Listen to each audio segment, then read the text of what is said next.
Hello everyone, study challenges with me YouTube channel पर आप सभी का स्वागत है। स्टूडेंट्स, आज हम डिस्कस करेंगे 9th स्टैंडर्ड का साइंस का केमिस्ट्री सब्जेक्ट का chapter matter in our surroundings and its composition पर। ये वीडियो इस चैप्टर का पार्ट 5 है, तो इस वीडियो के अंत तक जरूर बने रहिए। Students, well, I hope you will like this video. So, let's start. Students, we will discuss about the chapter matter in our surroundings and its composition, part 5. The topic of the chapter is the characteristic properties of matter. These are the properties of solids, liquids and gases. The first property is mass. पहला गुण है द्रव्यमान।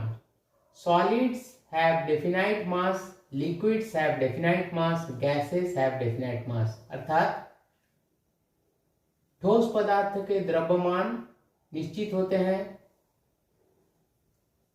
द्रव्य पदार्थ के द्रव्यमान निश्चित होते हैं और गैसीय पदार्थ के भी द्रव्यमान निश्चित होते हैं।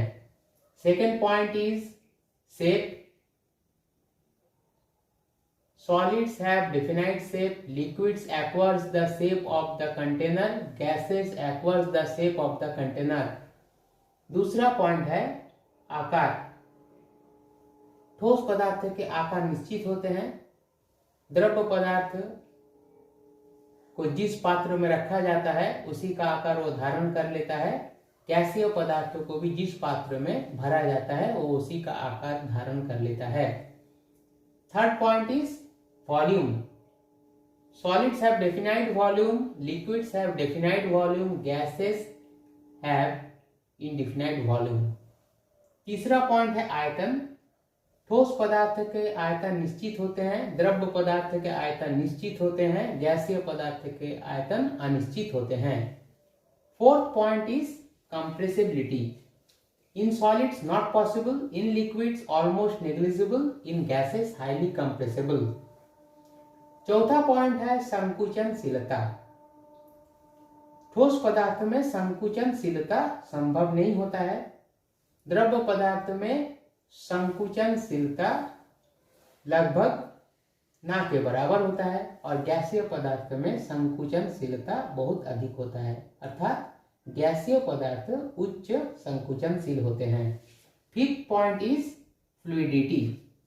Solids not possible, liquids can flow, gases can flow. Fluidity का अर्थ है प्रवाहिता।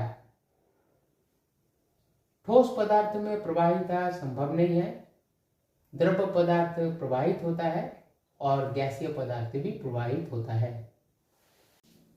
Sixth point is rigidity. Solids have highly rigidity. Liquids have less rigidity and gases are not rigid. Rigidity का मतलब है कठोरता। ठोस पदार्थ अत्यधिक या अधिक या उच्च कठोर होते हैं, द्रव्य पदार्थों की कठोरता ठोस पदार्थों की कठोरता से कम होता है और गैसीय पदार्थ कठोर नहीं होते हैं। Seventh point is diffusion. Diffusion of solids slow, liquids fast, gases very fast. सातवां पॉइंट है विसरण। ठोस पदार्थ का विसरण धीमी होता है, द्रव्य पदार्थ का विसरण द्रुत होता है और गैसीय पदार्थ का विसरण बहुत अधिक द्रुत होता है। 8th point is number of free surfaces. In solids any number of free surfaces, in liquids only one free surface, gases none. खाली पृष्ठतल की संख्या नंबर 8 पॉइंट। ठोस में किसी भी संख्या के खाली पृष्ठतल हो सकते हैं। द्रव में एकमात्र पृष्ठ तल यानी खाली पृष्ठ तल की संख्या होती है 1, और गैसेस में खाली पृष्ठ तल की संख्या नहीं होती है। 9th point is density. Solids have high density, liquids have slightly lower density, gases have very low density. घनत्व 9वां पॉइंट है। ठोस पदार्थों का घनत्व अधिक होता है, द्रव पदार्थ का घनत्व ठोस पदार्थ के घनत्व से अपेक्षा कम होता है, और गैसीय पदार्थ के घनत्व काफी कम होते हैं। 10th point is packing of particles. In solids most closely packed, in liquids less closely packed, in gases least closely packed. पदार्थ के कणों का बंधन, ठोस पदार्थ में ये बंधन काफी मजबूत होता है, द्रव पदार्थ में ये बंधन ठोस पदार्थ के बंधन से थोड़े मजबूती कम होते हैं, और गैसीय पदार्थ में ये कणों का बंधन सबसे कम मजबूत होता है। 11th point is interparticle force. In solids strongest, in liquids slightly weaker than in solids, and in gases negligible. अंत कण बल 11वां पॉइंट है। ठोस में ये बहुत अधिक मजबूत होते हैं, द्रव में ये थोड़े दुर्बल होते हैं ठोस के अपेक्षा, और गैसेस में ये ना के बराबर होता है। 12th point is expansion on heating.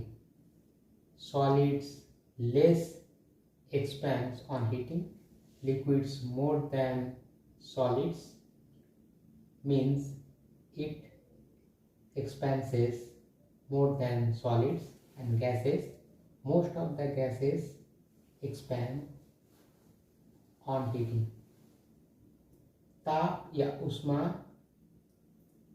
देने पर विस्तारण, ठोस पदार्थ कम विस्तारण होते हैं ताप देने पर, द्रव पदार्थों को ताप देने पर ये ठोस पदार्थ के अपेक्षा अधिक विस्तारित होता है, और ज़्यादातर गैसें हीट देने पर यानी ताप देने पर विस्तारित होते हैं। 13th point is motion of constituent particles. Solids oscillatory, liquids translatory, and gases translatory.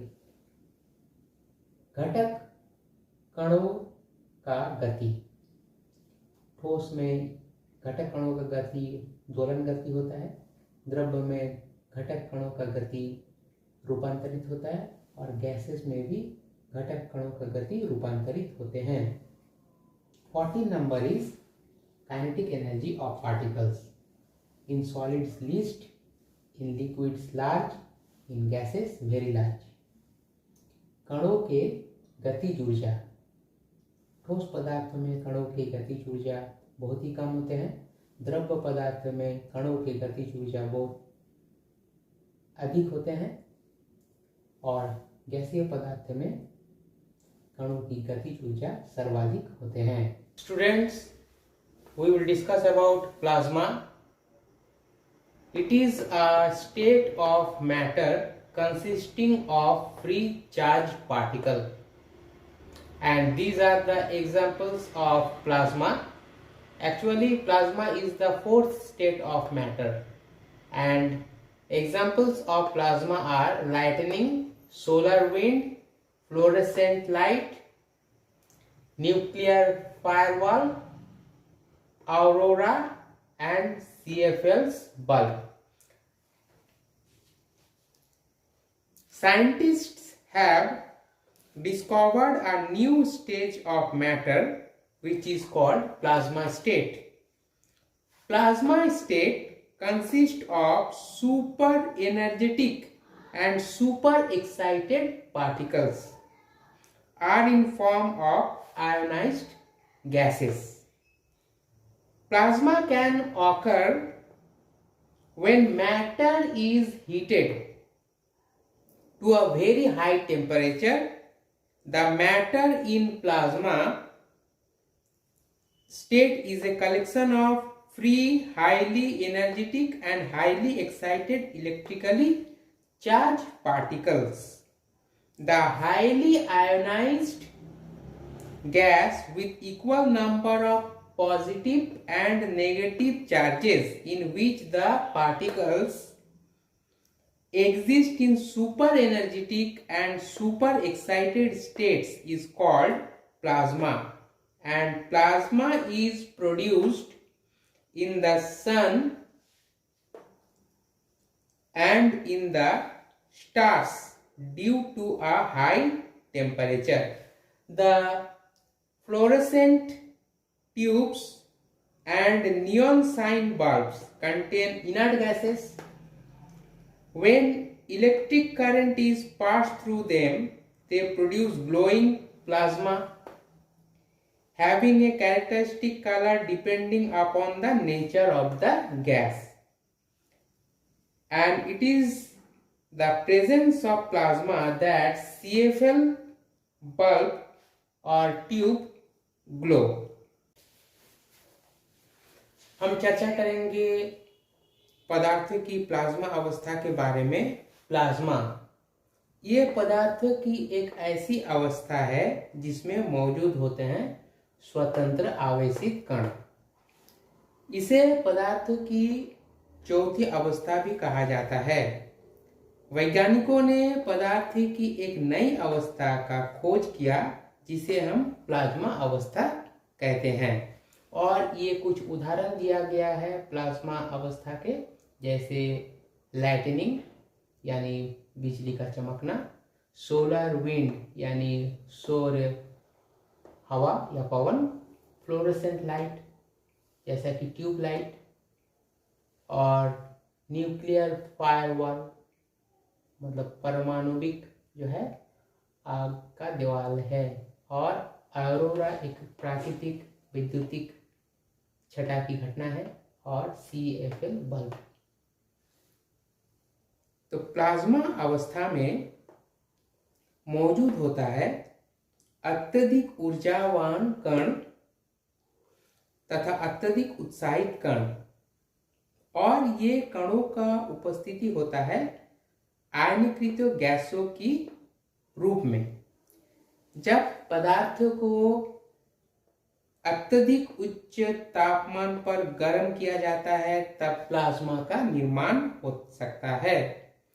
किसी पदार्थों का प्लाज्मा अवस्था होते हैं उच्च ऊर्जावान एवं अत्यधिक उच्च उत्साहित विद्युतिक आवेशित कणों के संग्रह। उच्च एवं अत्यधिक आयनीकृत गैस एवं साथ में समान संख्या के धनात्मक यानी पॉजिटिव और ऋणात्मक यानी नेगेटिव आवेशित कण, जिसमें कणों का अस्तित्व होता है अत्यधिक ऊर्जावान तथा अत्यधिक उत्साहित, और इसी अवस्था को हम कहते हैं प्लाज्मा। प्लाज्मा का निर्माण होता है सूर्य में तथा तारों में अत्यधिक उच्च तापमान के कारण। फ्लोरोसेंट ट्यूबलाइट अर्थात प्रतिदीप्ति ट्यूब तथा नियन बल्बों में मौजूद होता है निष्क्रिय gas.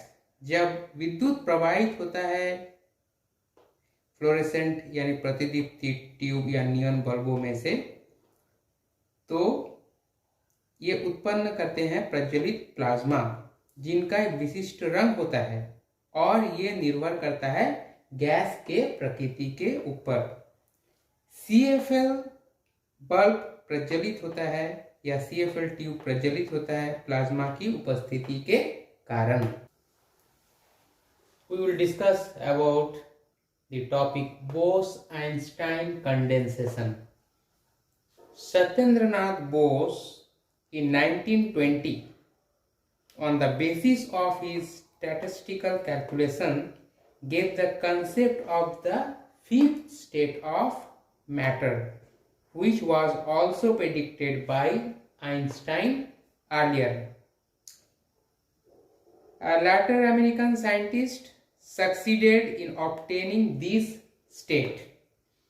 The Bose Bose-Einstein state is formed by supercooling a gas of extremely low density, about 100,000 of the density of normal air, to super low temperature.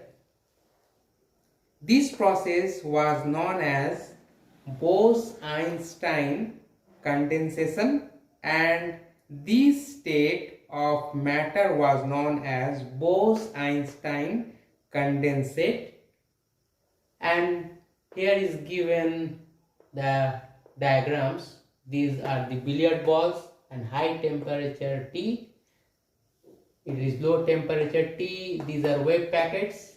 Third one is matter wave overlap. Temperature is equal to temperature critical. These matter waves are overlapping. And this one is the giant matter wave. T is equal to 0. अभी हम चर्चा करेंगे Bose Einstein संघनन के बारे में। Bose Einstein द्रव या बोस आइंस्टाइन संघनित पदार्थ की एक ऐसी अवस्था है जिसमें तनु गैस को परम शून्य के बहुत निकट के ताप तक ठंडा कर दिया जाता है। पदार्थ की इस अवस्था को पांचवा अवस्था भी कहा जाता है। इस अवस्था की सबसे पहले भविष्यवाणी की थी सत्येंद्र नाथ बोस ने 1920 में। और इस चित्र में हम देख रहे हैं कि ये बिलियर्ड बॉल्स हैं और इसमें उच्च तापमान T है। इस चित्र में देख रहे हैं कि निम्न तापक्रम T है और ये वेव पैकेट्स हैं। और इस चित्र में हम देख रहे हैं कि T बराबर है T क्रिटिकल यानी जटिल तापक्रम, और जो पदार्थ जो है उसमें जो तरंग है वो एक दूसरे को ओवरलैप कर रहा है। और इस चित्र में हम देख रहे हैं तापक्रम 0 है और जहाँ एक विशाल पदार्थ का जो तरंग उत्पन्न हो रहा है। Now we will discuss about changes of states of matter. The first point is melting. What do you mean by melting? The process of change of a solid substance into its liquid state on absorbing heat at a particular temperature and at 1 atmospheric pressure is called melting or fusion. On the basis of kinetic theory, the heat energy supplied to the solid is absorbed by its molecules and stored in the form of potential energy. The heat energy increases the rate of vibration of the particles, and thus potential energy changes to kinetic energy. And due to this kinetic energy, the force of attraction decreases and can no longer hold the particles together. So the constant temperature at which a solid becomes liquid upon absorbing heat under normal pressure is called the melting point of that solid. The melting point is a characteristic property of solids. Generally, the melting point increases when the pressure is increased. For example, ice, it is the opposite. The melting point of a substance is a fixed temperature. But if there are impurities in a substance, the melting point of that substance can change considerably. For example, the melting point of a mixture of ice and salt, that is freezing mixture, is minus 15 degree Celsius, and it is considerably lower than that of pure ice, which is 0 degree centigrade. That is why measuring the melting point of a substance is a good way of checking the degree of the purity of that substance. And melting point of some common solid substance like ice, its melting point is 0 degree centigrade. Aluminium 660 degree centigrade. Silver 961 degree centigrade. And sodium chloride NaCl 800 degree centigrade. Iron 1535 degree centigrade.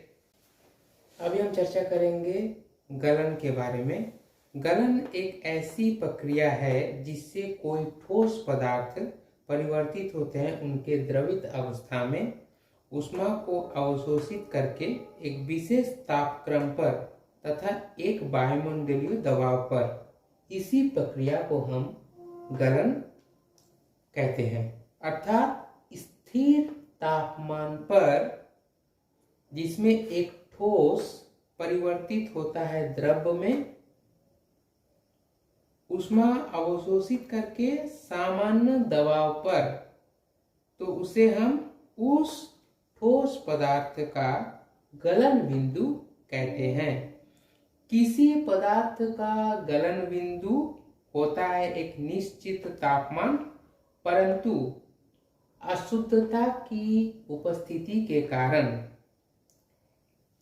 गलन बिंदु में यानी melting point में परिवर्तन होता है। उदाहरण के तौर पर यदि एक मिश्रण को हम ले बर्फ और नमक का, जिसका गलन बिंदु है -15 डिग्री सेंटीग्रेड, जो कि बहुत कम है शुद्ध बर्फ के गलन बिंदु के अपेक्षा, जो कि 0 डिग्री सेंटीग्रेड होता है। इसी कारण से किसी भी पदार्थ का गलन बिंदु की परिमाप से उस पदार्थ का शुद्धता की परिमाप हम आसानी से कर सकते हैं। और कुछ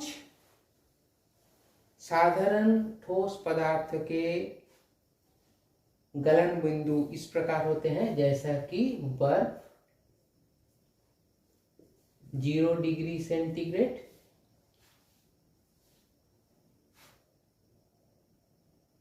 एल्युमिनियम 660 डिग्री सेंटीग्रेड, चांदी यानी सिल्वर 961 डिग्री सेंटीग्रेड, साधारण नमक यानी sodium chloride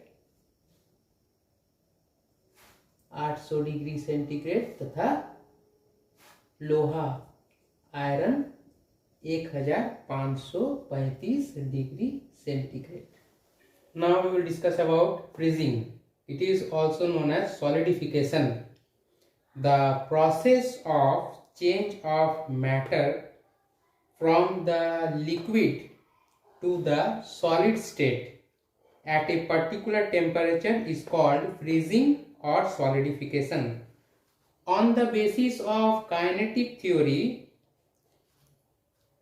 freezing may be defined as, on cooling a liquid, the kinetic energy of the particles is released in the form of heat energy.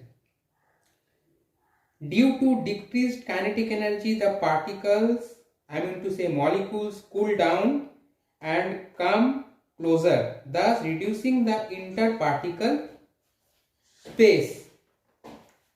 The force of attraction between the particles increases, and as a result, the particles arrange themselves in a regular, compact manner and to form solid. So, result is the particles are no longer in a position to be free or to migrate. Therefore, the liquid changes into the solid state. So, we can say that the constant temperature at which a liquid changes into a solid by giving out heat energy is called freezing point of that liquid. अभी हम चर्चा करेंगे freezing यानी हिमांक के बारे में, जिसे हम जमना भी कहते हैं। ये एक ऐसी प्रक्रिया जिसमें पदार्थ द्रव अवस्था से ठोस अवस्था में परिवर्तित होता है एक विशेष तापमान पर, जिसे हम हिमांक या जमना कहते हैं।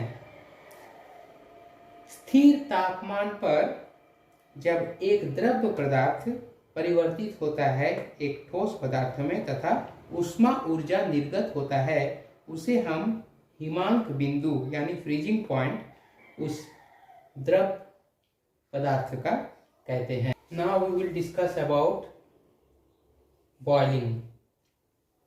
Boiling is the process of change of a liquid into a vapor or gas at a particular temperature from all parts of the liquid. On the basis of kinetic theory, the average kinetic energy of the liquid particles increases and the particles acquire sufficient kinetic energy to overcome the force of attraction exerted on them by other particles of the liquid. This happens with all particles of the liquid.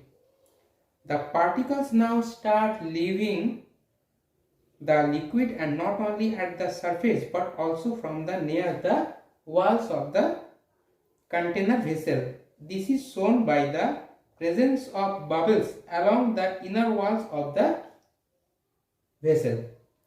The bubbles grow in size with further vaporization and move to the surface in quick succession. This causes agitation in the entire mass of the liquid, and at this stage the liquid is said to be boiling. And the result is, when boiling starts, the entire heat supplied is used for setting the molecules free from each other and thus enable them to escape a gas or vapor. Now we will define boiling point. The constant temperature at which a liquid changes to gas or vapor under normal atmospheric pressure is called boiling point, and pure liquids have fixed boiling points. अभी हम चर्चा करेंगे क्वथन या उबलना के बारे में।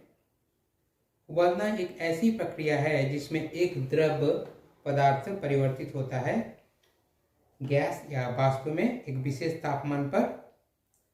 स्थिर तापमान पर जब एक द्रव पदार्थ परिवर्तित होता है वाष्प या गैस में, सामान्य वायुमंडलीय दबाव में उसे उबलना कहते हैं, और शुद्ध द्रव्यों का स्थायी बॉइलिंग पॉइंट यानी क्वथनांक होता है। Now we will discuss about condensation और लिक्विफैक्शन। कंडेंसेशन और liquefaction is the process of change of state of a substance from its gaseous state to liquid state at a particular temperature. Another point is sublimation, and sublimation is the process by which a solid on heating directly changes into its vapor or gaseous state, that is without first changing into liquid. Conversely, on cooling, the gas or vapor directly changes into solid by means of deposition. For example, ammonium chloride NH4Cl, iodine, camphor, dry ice means solid carbon dioxide, naphthalene etc. अभी हम चर्चा करेंगे घनीभवन यानी संघनन, या इसे हम द्रवन भी कह सकते हैं, इसके बारे में। ये एक ऐसी प्रक्रिया है जिससे कोई पदार्थ गैसीय अवस्था से द्रव अवस्था में परिवर्तित होता है एक विशेष तापमान पर। अगला बिंदु है उच्च बनाने की क्रिया अर्थात सब्लिमेशन। ये एक ऐसी प्रक्रिया है जिसके द्वारा कोई ठोस पदार्थ को सीधे वाष्प या गैसीय अवस्था में परिवर्तित किया जाता है द्रव में बिना परिवर्तित किए हुए। उसके बाद लास्ट पॉइंट है, बिंदु है डिपोजिशन यानी निक्षेप। ये एक ऐसी प्रक्रिया है जिसमें गैसीय पदार्थ को सीधे परिवर्तित किया जाता है ठोस पदार्थ में ठंडा करके। उदाहरण स्वरूप अमोनियम क्लोराइड, आयोडीन, कैम्फर यानी कपूर, ड्राई आइस। तो कैसा लगा आज का वीडियो? यदि इस विषय पर कोई डाउट हो तो प्लीज़ कमेंट बॉक्स में ज़रूर बताएं। तो स्टूडेंट्स, प्लीज़ मेरे चैनल को लाइक, शेयर एंड सब्सक्राइब करें और साथ ही नीचे दिए गए बेल आइकन को क्लिक करें ताकि मेरे अगले नए वीडियो का नोटिफिकेशन आपको मिले सबसे पहले। Please support me. Thank you.